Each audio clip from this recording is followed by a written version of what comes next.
With a field guide in one hand and a spade in the other, Matt Hutcheson, product manager with Seed Consultants, ventured into a Licking County cornfield to look at some of the issues you might see during this time of year, including one big yield robber, and that's uneven emergence. We noticed a few plants that looked like they were late emergers. They were as many as 1 or 2 leaf collars behind the other plants. And in research we've done in the past, that shows a significant yield loss for that individual plant. And if you get emerging plants as much as a week later, they might not put on a harvestable ear. So even though this field is very uniform, we found a few plants scattered around that looked like they emerged maybe a couple days or as much as a week late, and that's something you want to keep an eye on when you're planning for the future and try to get all those plants out of the ground at the same time. Another issue Hutcheson noticed not only in this field but others is corn borer feeding. It's definitely something you want to keep an eye on. If you would run into a bigger issue, there's threshold levels you want to keep in mind.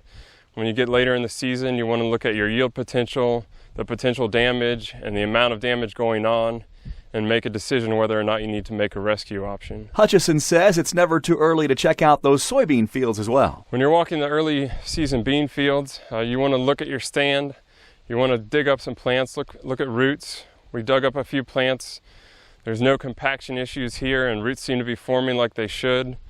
You could see the evidence of the nitrogen-fixing nodules forming on the root system, and the growth above the ground looked really good as well.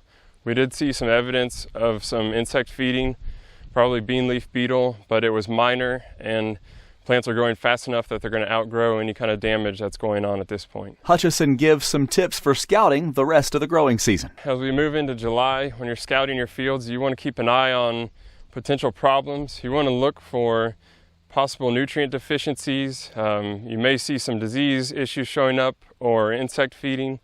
You just want to keep an eye on your fields and make sure that the plants are developing as they should. You don't have any potential yield robbing issues showing up. And if you do see something that looks off, assess it and try to figure out what's going on, and if it's something you can fix this year or if it's something that needs to be addressed later on after harvest. For the Ohio AgNet, I'm Ty Higgins reporting.